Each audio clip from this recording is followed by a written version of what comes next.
Questo che stai ascoltando è Mitologia, le meravigliose storie del mondo antico. Sono Alessandro Gelain, insegnante di filosofia, psicologia e scienze umane.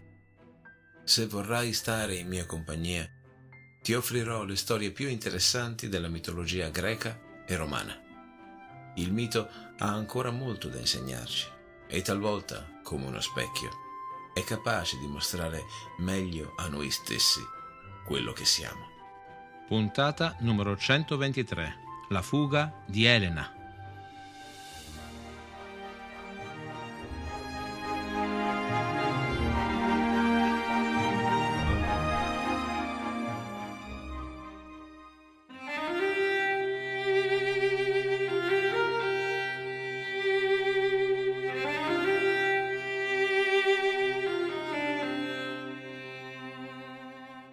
A re Priamo di Troia e alla regina Ecuba nasce un bimbo. La sera prima del parto Ecuba fa strani sogni. In un incubo ella vede se stessa che partorisce al posto di un bambino un tizzone ardente che, rotolando da lei, appicca il fuoco a tutto quello che tocca, incendiando il palazzo reale. E poi nidi di serpenti, roghi inestinguibili, città di Troia che cade nel fuoco. Viene interpellato immediatamente un indovino, Esaco, figlio maggiore di Priamo, che afferma che il nascituro porterà alla rovina della città. Il piccolo è destinato a morire. Viene affidato ad un pastore che lo deve uccidere. Agelao, questo è il suo nome, non riesce a trovare la forza di soffocare o trafiggere il neonato. Lo abbandona perciò nel bosco, alla mercé delle belve. Agli occhi stupiti del pastore, tornato dopo 5 giorni sul luogo, appare una scena incredibile. Il piccolo non solo non è morto, ma viene allattato da una orsa.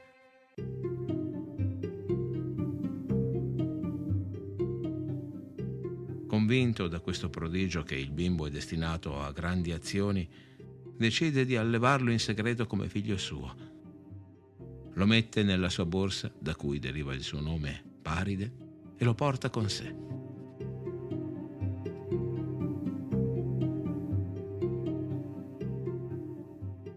Il giovane, che è di sangue reale, cresce in bellezza e forza. La sua attività preferita è allenare tori da combattimento. Non gli manca certo il coraggio. Pur giovane, scaccia e insegue dei razziatori di bestiame, azione per cui verrà appellato Alessandro, il difensore, colui che sta a guardia e protegge. Allena così bene i tori che sfida gli allevatori vicini in tornei. Di sua mano intreccia un serto d'alloro e uno di paglia.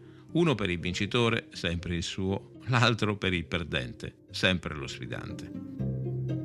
È così sicuro di non perdere che fonde tutti i risparmi in una corona d'oro, mettendola in palio in una ulteriore sfida tra tori.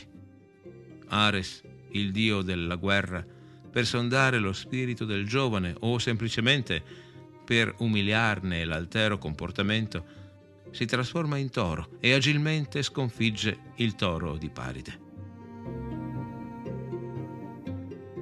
Senza battere ciglio e complimentandosi con lo sconosciuto campione apparso all'improvviso, Paride corona il capo del maestoso animale con il serto d'oro. Questo suo gesto gli fa acquistare la stima di Ares e di tutti gli dei dell'Olimpo. Viene ritenuto un giovane d'animo equo.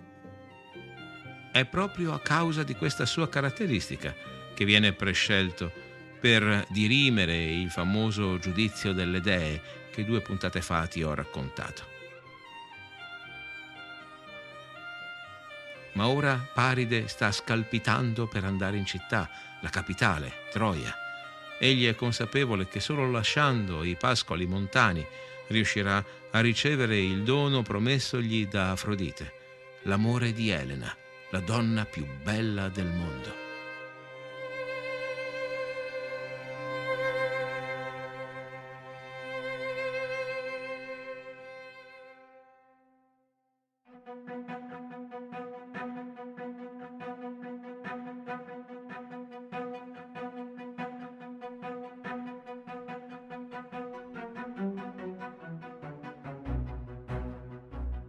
L'occasione gli viene offerta da un torneo di abilità nel combattimento di tori e per gare di pugilato e di atletica.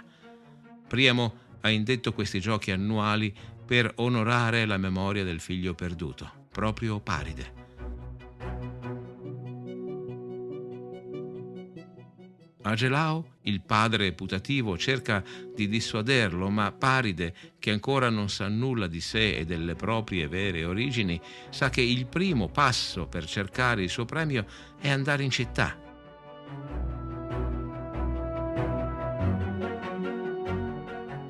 Per bellezza, forza e coraggio, Paride si distingue, vincendo tutte le gare, ma attirando al tempo stesso l'odio dei permalosi principi figli di Priamo, che hanno perso ogni gara e che congiurano per ucciderlo. Questo pastorello bellissimo sta sullo stomaco alla elite troiana, quasi come lo riconoscessero distinto.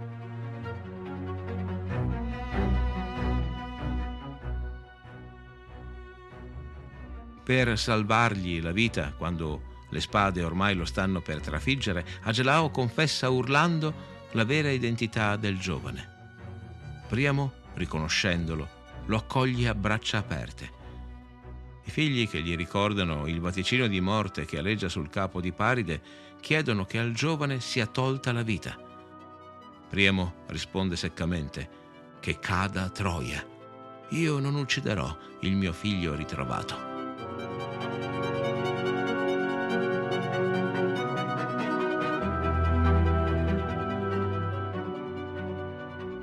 Come ti ho raccontato nella scorsa stagione, Priamo ha speso l'intera sua giovinezza a ricostruire Troia dopo la sua messa a fuoco da parte delle truppe di Eracle. Esione, sorella di Priamo, è andata in dono a Telamone, fratello di Peleo. Alleato di Eracle in questa impresa, Telamone accetta questo dono e reca la principessa a Salamina. Dopo aver ristabilito le primitive ricchezza e splendore delle sue terre, il re di Troia decide di inviare in Grecia una rappresentanza diplomatica per cercare di riavere accanto a sé la cara e ormai anziana sorella Esione. Oracoli e vaticini contrari e i consigli della figlia veggente Cassandra non riescono a dissuaderlo da questo progetto. Priamo, addirittura, avrebbe voluto inviare una spedizione militare per liberare la sorella. Secondo lui una spedizione diplomatica è già una concessione rispetto al suo desiderio. Affida ai suoi parenti più titolati il compito di conferire con i re achei. Tra questi ci sono Antenore, Enea ed Anchise.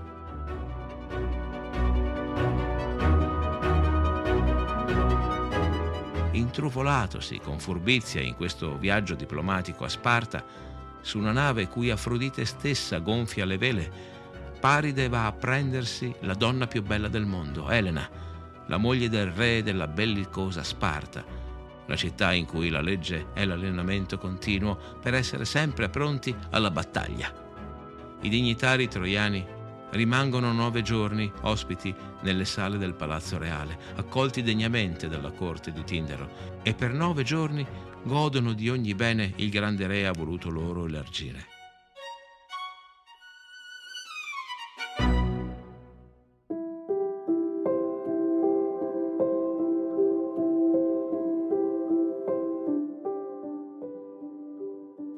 A metà cena del 10° giorno, Menelao avvisa i rispettati ospiti della sua necessaria partenza per Creta, presso la corte di Deucalione, per presenziare ai riti funebri di Catreo. Che gli amici giunti per mare da così lontano non si sentano abbandonati, però.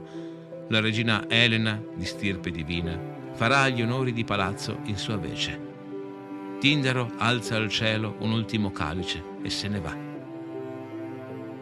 Menelao non nota che Paride durante la cena ha scambiato il calice con quello di Elena. La regina invece se ne è accorta ed incredula fissa Paride che, guardandola negli occhi, porta quel calice alle labbra dalla parte dove la regina ha bevuto un attimo prima. Come mai Paride osa così tanto al banchetto allestito anche in suo onore dal padrone di casa e dalla regina, sua consorte? È accaduto qualcosa durante uno dei primi incontri.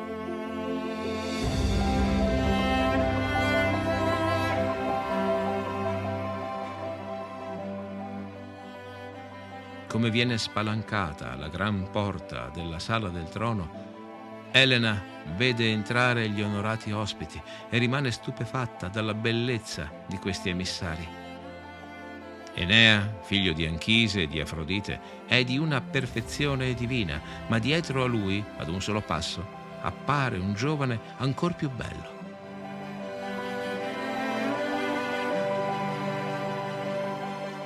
Come gli occhi di Elena cadono su Paride, il suo cuore decide di votarsi a quel principe di cui ancora non conosce il nome. Tale è la potenza dell'amore.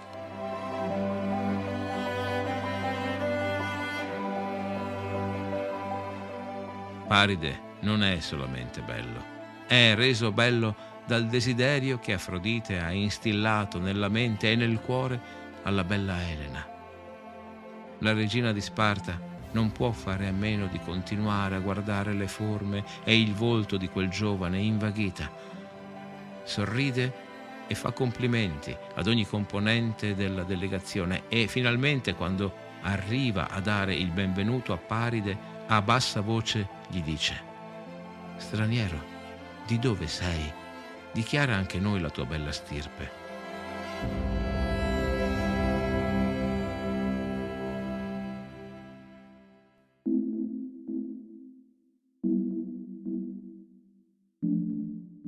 Nella bellezza sei come un re glorioso, ma la tua famiglia non conosco tra gli argivi. Conosco tutta la famiglia di Deucalione, il senza macchia. Non nella sabbiosa Pilo, terra di Neleo, hai la tua dimora. Conosco le genti di Antiloco, ma ricorderei certo di aver visto il tuo volto. Non risiedi nemmeno nella graziosa Ftia, terra nutrice di capi. Conosco tutta la famosa stirpe dei figli di Eaco, la bellezza di Peleo, la bella fama di Telamone, la mansuetudine di Patroclo e la prodezza di Achille. Tu non assomigli a nessuno di loro. Rispondi dunque alla mia domanda, straniero, di dove sei? Con tono anch'egli abbassato e la sussurrante, mielosa voce, Paride risponde: se per caso hai sentito parlare di una città ai confini della Frigia, detta Ilio, di cui Poseidone e Apollo costruirono le torri, e se per caso hai sentito parlare di re Priamo, molto ricco a Troia, sorto dalla feconda stirpe di Crono, allora io sono principe e perseguo tutte le opere della mia stirpe. Io, signora, sono il caro figlio di Priamo ricco d'oro. Della stirpe di Dardano sono io, e Dardano era figlio di Zeus. È noto come in passato alcuni tra gli dei dell'Olimpo, accompagnandosi con gli uomini, sono divenuti poi loro servi. È stato così che per Laomedonte Poseidone ed Apollo hanno elevato le splendenti mura della nostra patria. E io, regina, io sono detto il giudice delle dee, perché sciogliendo una sfida per le addolorate figlie del cielo, ho lodato la bellezza di Afrodite. Ella ha giurato che avrebbe dato una degna ricompensa al mio compito. Una sposa gloriosa e amabile che chiamano Elena, sorella di Afrodite, ed è per lei che ho sopportato di attraversare questi mari. Queste ultime parole fanno aprire la bocca di Elena per la sorpresa e le sue stesse pupille si dilatano. Ma che sfacciataggine in questo giovane dal corpo così armonioso, che irruenza nel suo sguardo.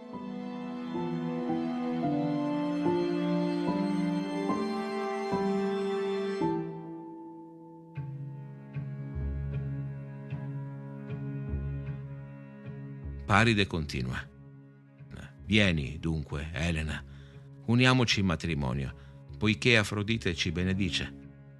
Sorridi, non disprezzarmi, non svergognare il mio amore. Non serve che io ti dica che questa non è casa per te, perché già lo sai. Tu sai che Menelao è di razza insensibile. Le donne che a lui aggradano sono quelle nate tra gli argivi e per nulla ti assomigliano, Elena. Hanno membra più corte e muscolose e più simile a quello degli uomini è il loro aspetto.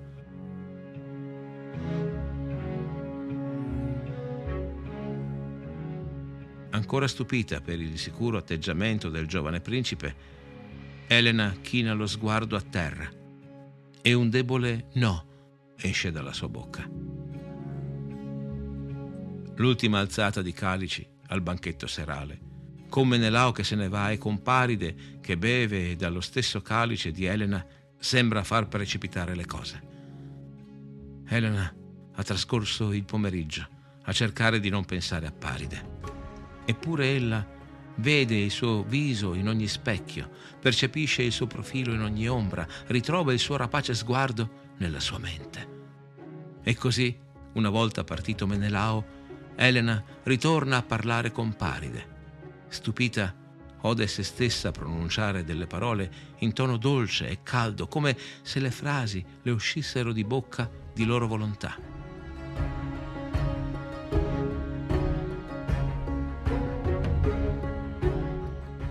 Oh straniero, Poseidone ed Apollo hanno dunque costruito nei tempi antichi le fondamenta della tua forte patria?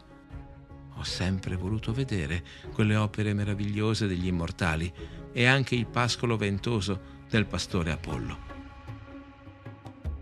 Vieni ora dunque e portami da Sparta a Troia. Ti seguirò senza indugi. Già sento forte in me come mi spinge Afrodite, regina del matrimonio. Non avrò timore di Menelao quando Troia mi avrà riconosciuto.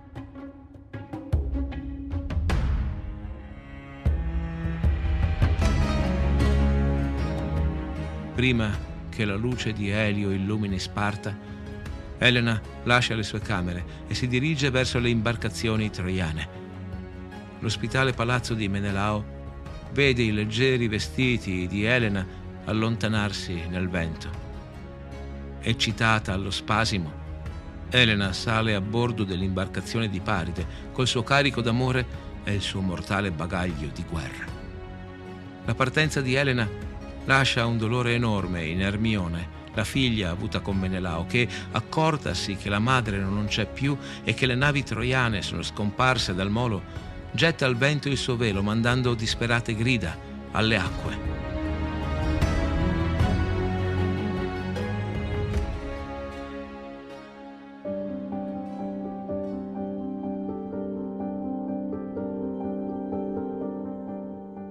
Dov'è mia madre che mi ha lasciato con questo dolore? Colei che solo ieri mi ha preso le mani e mi ha accompagnato a letto ed è rimasta con me finché non mi sono addormentata.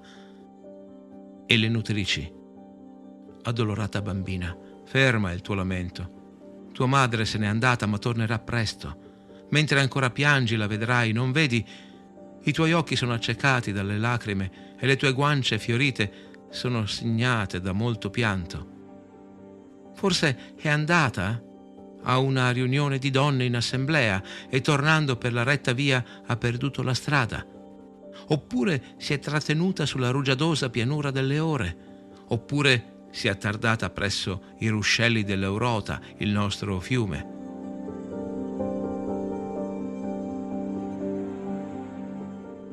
Ma cosa dite, donne? Lei conosce tutte le strade, conosce l'abilità del flusso dei fiumi, i sentieri delle rose del prato. Ma cosa dite, donne? Madre mia, dove sei? Su quale colline ti trovi? Quale acqua ti ha rapito? Ermione piange fino ad addormentarsi, esausta. La madre le appare in sogno e le parla. Figlia mia addolorata, non biasimarmi, che ho sofferto nel cuore pene terribili.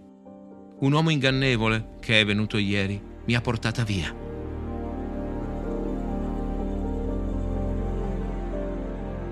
Ermione balza in piedi e, non ritrovando più sua madre, lancia un grido ancor più acuto e geme: «Uccelli, figli alati della stirpe dell'aria, volate fino a Creta e dite a Menelao: ieri un uomo iniquo è venuto a Sparta e ha devastato tutta la gloria delle tue sale».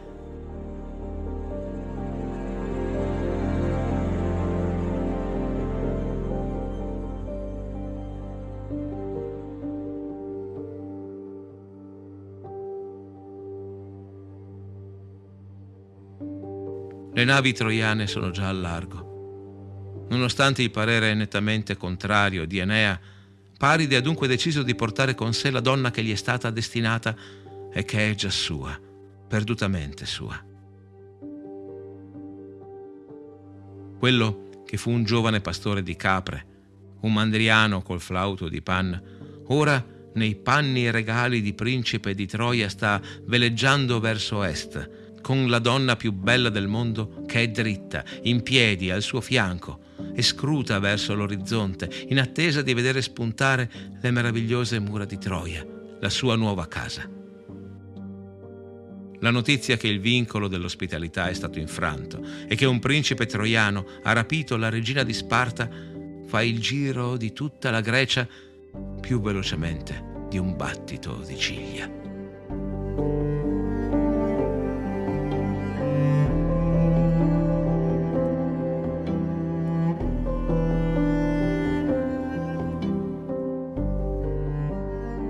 Se questo podcast ti piace, lascia un commento. Condividi con i tuoi amici gli episodi che ti piacciono di più. È il modo più bello e sincero di aiutarmi a far conoscere questo canale. Se non l'hai ancora fatto, iscriviti. In questo modo non perderai nessun nuovo episodio. E infine puoi sostenere questo progetto acquistando o regalando Il Re degli Dei, il libro nato proprio qui, che racchiude le storie più belle della mitologia greca, dall'origine dell'universo alla salita al trono di Zeus. Lo trovi sugli scaffali di tutte le librerie e anche in quelle online. Buona lettura!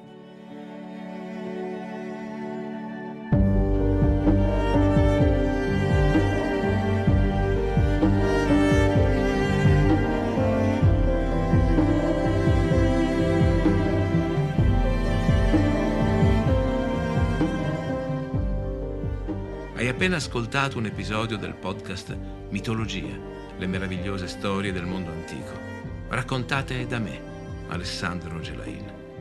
Grazie per esserti sintonizzato.